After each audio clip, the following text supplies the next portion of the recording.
ভবসাগরের নাইয়া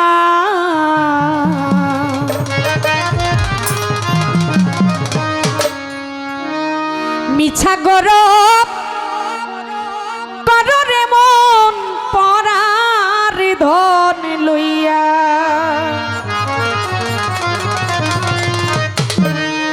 যিনি গান রচনা করেছেন উনি কি বলছে দেখেন, ভবসাগরের নাইয়া মিছা গরব করো তুমি পরার ধন লইয়া।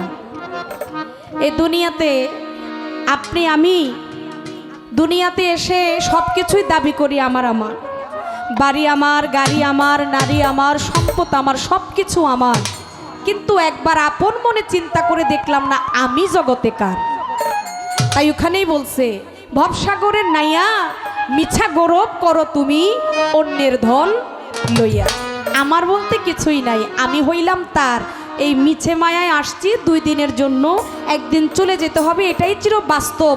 তবে মাওলা যে আপনাকে পাঠাইছে, মাওলার জন্য কতটুকু আমল করলাম, কতটুকু 16 আনার ভিতরে পুঁজি ধরে রাখলাম, এটাই একদিন হিসাবের খাতায় লেখা হয়ে যাবে। সেটার হিসাব আপনাকে একদিন মালিকের দরবারে দিতে হবে। একদিন তোমার চাইতে হবে এই সমস্ত থুইয়া,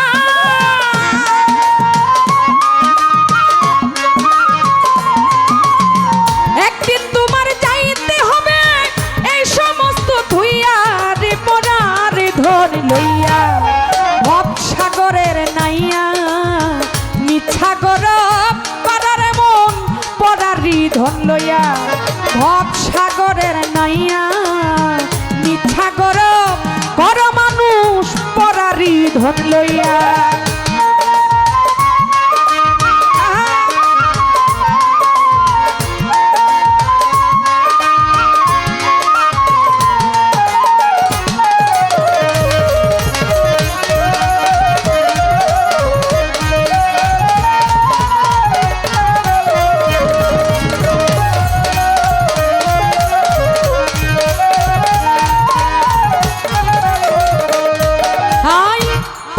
ঘরে বসত করো পরার দিন হইয়া হাইরে,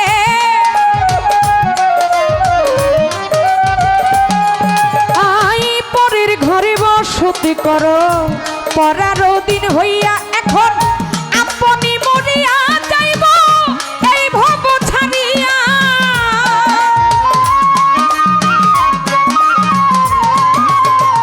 আপনি মরিয়া যাইব এই ভব ছাড়িয়া রে পরার ধন লইয়া। ভবসাগরের নাইয়া মিছা গরব কর মানুষ পরারি ধন লইয়া।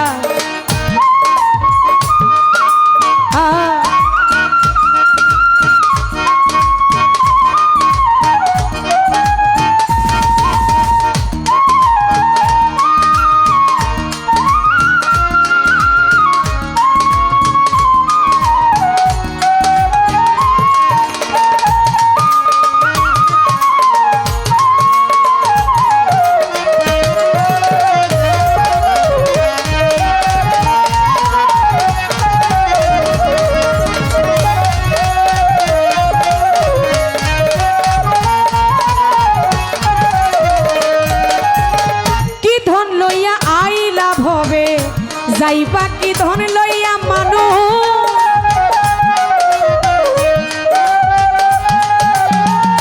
রুবেল ভাই কি ধন লইয়া আইলা ভবে, যাইবা কি ধন লইয়া ভবে এসে ভুইলা রইলা ভবের মায়া পাইয়া।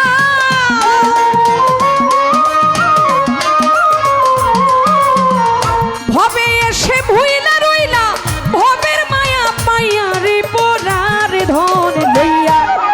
ভবসাগরের নাইয়া মিছা গরব কর পুতুল পরেরই ধন লইয়া। ভবসাগরের নাইয়া মিছা গরব কর নয়ন ভাই অন্যেরই ধন লইয়া।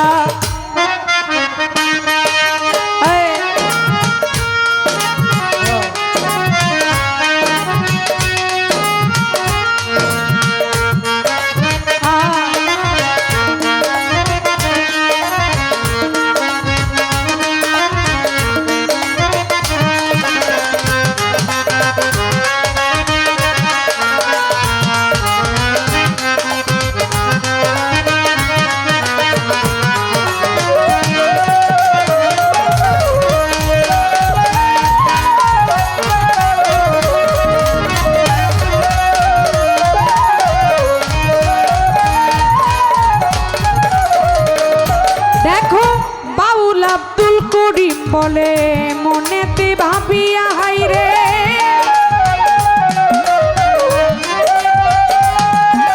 আই বাউল আব্দুল করিম বলে মনেতে ভাবিয়া কাল সাপিনী ধরতে গেলাম মন্ত্র না জানিয়া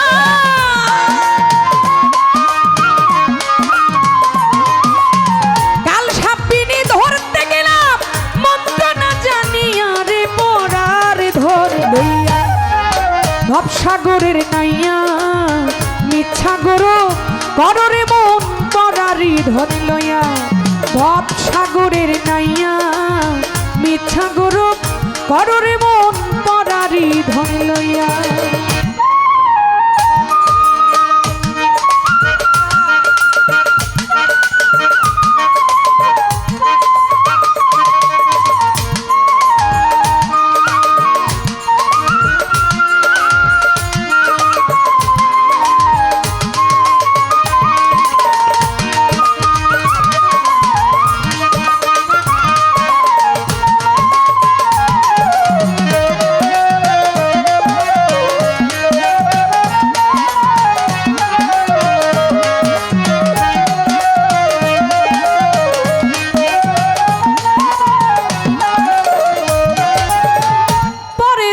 বসতি করো পরার দিন হইয়া হাইরে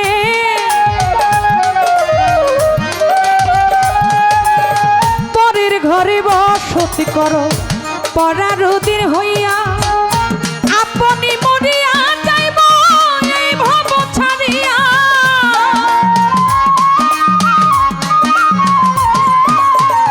আপনি মরিয়া যাইব এই ভব ছাড়িয়া রে পরার ধন লইয়া ভবসাগরের নাইয়া মিথ্যা গরু কররে মন পরারি ধন লইয়া ভবসাগরের নাইয়া মিথ্যা গরু কররে মন পরারি ধন লইয়া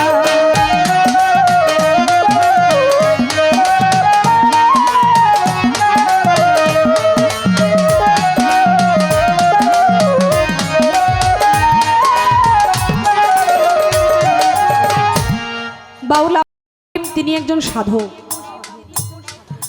যার অসংখ্য গান আপনারা শুনেছেন আমরা অনেক শিল্পীরাই গাই সাধক যারা গান লিখে সাধকের চিন্তা ভাবনা যেই জায়গায় থাকে একটা সাধারণ মানুষের চিন্তা ভাবনা ওই জায়গায় থাকে না আর ওই সাধারণ মানুষটা ওই সাধকের চিন্তায় যদি নিজের চিন্তাটাকে যদি মিলাইতে পারে ওই সাধারণ মানুষটাও একদিন একজন সাধক হইতে পারে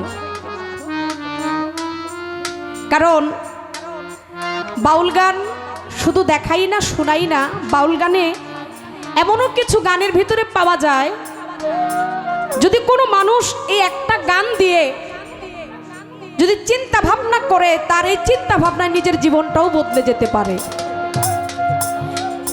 এমনও প্রমাণ আছে এই গান শুনে মানুষ ঘরের বাহির হয়ে গেছে এই গান শুনে মানুষ সাধনার জগতে লেগে গেছে এই গান করে নিজেকে এমন ভাবে আল্লাহর দরবারে উপস্থিত করেছে জীবনী পড়লে পাওয়া যায় মস্তবি শরীফ পড়লে পাওয়া যায় গানের কারণে আমার আল্লাহ ওই মানুষটাকে ওই শিল্পীটাকে স্বর্ণ মুদ্রাও দান করছে কিসের কারণে শুধু একমাত্র এই গানের কারণে তাই কোনো মানুষ যদি গানটাকে নিজের জীবনের সাথে যদি আটকাইতে পারে ওইভাবে যদি নিজেকে যদি তৈরি করতে পারে এই গান দিয়েও আল্লাহর নৈকট্য লাভ করতে পারে তাই সাধকরা যে গান লিখে বাবা সাধকের মতো তো গাইতেও পারি না শোনাইতেও পারি না শুনতেও পারি না এখানে আমাদের ব্যর্থতা আজকাল গানের ভিতরে যেসব হইতেছে ওই যে আমার একজন বাবাজি উনি আমাদের এই অনুষ্ঠানের একজন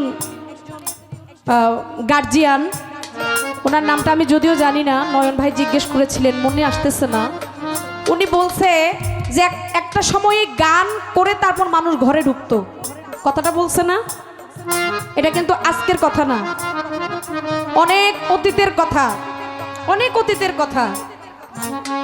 তাহলে সেই গান এখন কোথায় গেছে? গান আর গানের জায়গায় নাই। কেন নাই জানেন? আমার মতো কিছু শিল্পীর কারণে। আমার মতো কিছু শিল্পীর কারণে আজকে গান গানের জায়গায় নাই। বাউল গান এখন কুলুষিত হয়ে গেছে। বাউল গানকে এখন মানুষ ঘৃণা করে।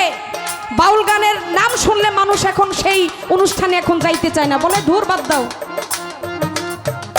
কিন্তু আগে যদি বাউল গানের কথা শুনতো, মানুষ দূরদূরান্ত থেকে হেঁটে শিল্পীকে দেখার জন্য আসতো, শিল্পীকেই মনে করতো যে একটা পীর। এত সম্মান ছিল শিল্পীদের। আর এখন শিল্পীদেরকে দেখলে কিছু কিছু মানুষ আছে থুতু দেয়। কেন দেয়? তার কর্মের কারণে। নিজেকে ওইভাবে সে উপস্থাপনা করতে পারে না। দেশ এখন এত ডিজিটালে চলে গেছে, গান এত নিম্ন দেশে চলে গেছে, যেখানে বাপ ছেলে বসে এখন গান শুনতে পারে না। এই দোষ আমাদের, এই দোষ আপনাদের না। এই দোষ হচ্ছে আমাদের মতো শিল্পীদের। তাই আপনারা হচ্ছেন বিচারক, আপনারা আমাদের মাথার তাজ, আপনারা আমাদেরকে শাসন করার অধিকার আছে। আজকে আমি পুতুল দেওয়ান এখানে যদি খারাপ কিছু করি, এটা বলার অধিকার আপনার আছে। আপনি আমার মনিব, আপনি আমার কর্তা। আজকে কার নামে অনুষ্ঠান হইতেছে আমার ওই দিকে যদি খেয়াল না থাকে, একটা মেয়ে মানুষ, একটা মহিলা শিল্পী কিভাবে গান গাইতে হবে মঞ্চে, আমার যদি ওই দৃষ্টি যদি না থাকে, তাহলে আমার দ্বারা কিসের গান, আমার দ্বারা কিসের বাউল গান? তাই আমি এই কথাটা কেন বললাম, আমি তো চিনি ওই সমস্ত শিল্পীদেরকে, আমি তো জানি এরা কোথায় গান করে, এদেরকে কারা বায়না করে। আপনাদের কাছে আমার একটাই রিকোয়েস্ট, ওই সমস্ত শিল্পীর কাছ থেকে দূরে থাকবেন। আগামীতে যদি এই বাউল গান বাঁচাইতে চান, এই বাউল গান যদি টিকে থাকতে চায়, দেশ ও মাটির গান যদি শুনতে চান, অলিয়া উলিয়ার কথা যদি শুনতে চান, ওরস মোবারক যদি জারি রাখতে চান, তাহলে ওই সমস্ত শিল্পীদেরকে আপনারা বয়কট করেন। আপনারা শাসন করেন, শাসনের অধিকার আপনাদের আছে। আমি পুতুল দেওয়ান বলে গেলাম। বাবা, দুইটা গান জানলে শিল্পী হওয়া যায় না। দুইটা বিচ্ছেদ গান গাইলে তাকে শিল্পী বলে না। এই যে নয়ন শেখ, পুতুল দেওয়ান সেই ছোটবেলা থেকে এই শিক্ষা নিতে নিতে নিতে নিতে ওস্তাদের পায়রবি করতে করতে আজকে পুতুল দেওয়ান এই পর্যন্ত বই হাদিস না পড়া, কোরআন হাদিস সম্পর্কে ধারণা না থাকলে কখনো মানুষ শিল্পী হইতে পারে না। আমরা ইসলাম ধর্মের অনুসারী, আমরা ধর্মের কথা বলি। তাই যেখানে ধর্ম নিয়ে অবমাননা হয়, ধর্মের কথার মাধ্যমে কুলুষিত হয়ে যায়, মানুষ দ্বারা খারাপ কিছু হয়, আপনারা সেখান থেকে দূরে থাকবেন। আমি এই কথাটা কেন বলছি, আমি এই কথাটা বলার একটা সাহস পাইছি। ওই যে প্রথমে যে একটা কথা শুনছি, আমি ধন্যবাদ জানাই ওনাকে। উনি আমাদেরকে বলছে যে পুতুল দেওয়ান, নয়ন শেখ আপনারা ওইভাবে গান করবেন। আমি স্যালুট জানাই আপনাকে। আপনার মতো এখন বর্তমানে গান কমিটি পাওয়া যায় না। 10টার পরেই বলে বিচ্ছেদ লাগান, বিচ্ছেদ লাগান। কি গান? ওই যে বলছে গান গাইবেন কাম ভাব যেন জাগৃত না হয়, গান গাইবেন যেন প্রেম ভাব যেন জাগৃত হয়। এই কথা শোনার, এই কথা বলার মতো মানুষই এখন পাওয়া যায় না। আমি যে বলছি 11 বছর পরে আসছি আমি অষ্টগ্রাম, আমি তো গান গেয়ে গেছি, নয়ন ভাইও গান গায়। আমি 11 বছর আগেই এই দেশে আমি গান গেয়ে গেছি। এই যে আমি যে বলছি চেঞ্জ হয়েছে অনেক কিছু, কেন বলছি আমি আপনাকে সাধুবাদ জানাই। আপনার এই কথাটার পরে আমি সবাইকে বলছি এই একটা তালি দাও, এই কথার জন্য তিনি তালি পায়, সম্মান পায়। এই জন্য আমি সাহস করে কথাটা বললাম। আমি স্যালুট জানাই আপনাদেরকে যে আপনারা এত সুন্দর পরিবেশ দিয়ে, মানে বাউল গানটা যে কিভাবে শুনতে হয়, এত সুন্দর পরিবেশ দিয়ে সেটা আপনারা বুঝিয়ে দিয়েছেন। আপনাদের কাছ থেকে আমাদের শেখার আছে। তাই শান্তি পেলাম। 2-4টা গান আমি যাই করেছি, আমি জানি না সামনে আমি এখানে আসবো কিনা, আমাকে আর আনবে কিনা সেটা আমি জানি না। তবে আমি খাজা বাবার নামে যে গান করতেছি, আমার ভাইরা যে আজকে আমাকে আনছে, আমি এতে সন্তুষ্ট, আমি খুশি। আর আপনাদের কাছে ছোট বোন হিসাবে আমার একটাই আবেদন, এই গানটা কিভাবে আসলে চলবে, কিভাবে গাইতে হবে, কিভাবে বাউল গান, কিভাবে অলি আল্লাহর গান গাইতে হয়, এই লাইনটা আপনারা সবসময় ঠিক রাখবেন। এটাই আপনাদের কাছে আমার দাবি রইল, আর কিছু না।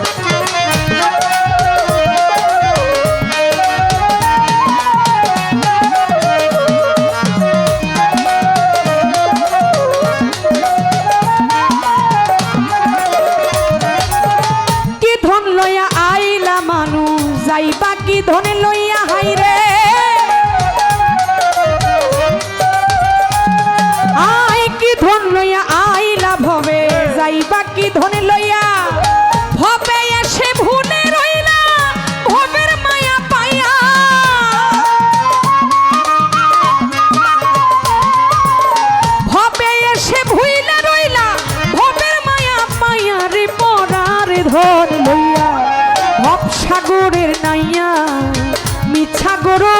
কর মানুষ পরারি ধন লইয়া ভব সাগরের নাইয়া মিথ্যা গৌরব কর মানুষ পরারি ধন লইয়া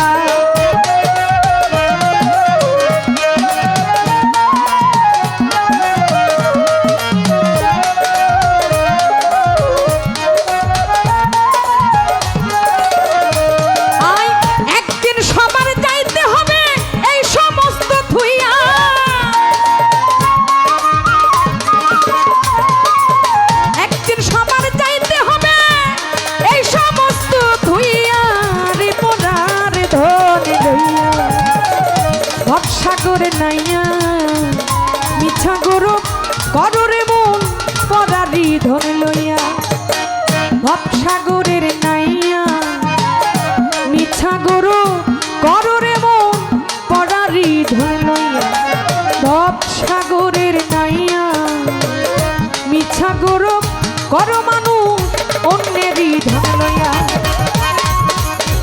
মিছা গৌরব